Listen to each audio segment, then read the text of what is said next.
خاص کر تھانوی رحمۃ اللہ علیہ کے یہاں یہ چیز دیکھی کہ ان کے یہاں اموال اور املاک کی روزانہ ایسی تقسیم ہوتی تھی، کبھی ابہام رہتا ہی نہیں تھا۔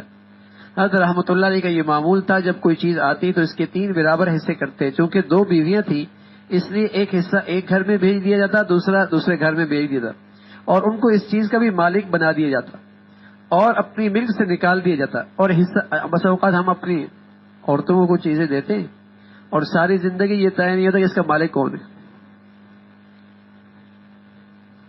اب زکوٰۃ اس نے دینی ہے، اس نے دینی ہے، دنیا سے جانے کے بعد اس کی وراثت میں حصہ ہوگا اور اس کی وراثت میں حصہ ہوگا، طے ہی نہیں ہوتا، ملکیت طے نہیں ہوتی۔ اور یہ بھی پتہ نہیں ہوتا زکوٰۃ کس پہ فرض ہے، زکوٰۃ کس نے دینی ہے۔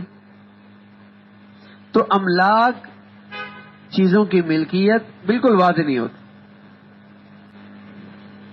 املاک کا اس قدر اہتمام تھا کہ میں نے حضرت کی وہ کاپی دیکھی جس میں املاک کی تفصیل لکھی تھی۔ اس کاپی میں لکھا تھا کہ جس جگہ جس کمرے میں بیٹھا ہوں اس جگہ کوئی چیز دوسروں کی ملکیت نہیں، سب چیزیں میری ملکیت میں۔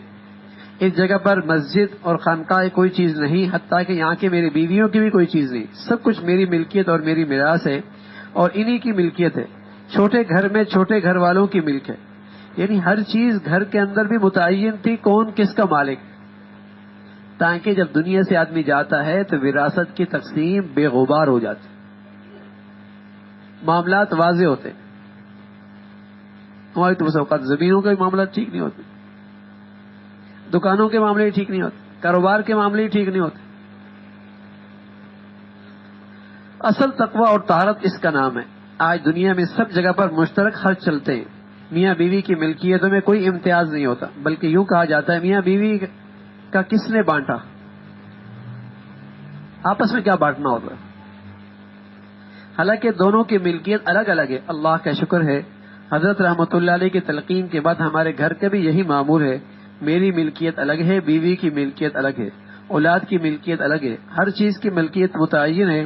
ملک کے اندر بھی کبھی اشتباہ نہیں ہوا رکھتا، جب کوئی چیز گھر آتی ہے تو فوراً اس کی ملک متعین کر کے الگ کر دیتا ہوں، تاکہ کل کوئی اشکال اور انتباہ نہ ہو کہ یہ چیزیں میری ملکیت ہیں یا نہیں۔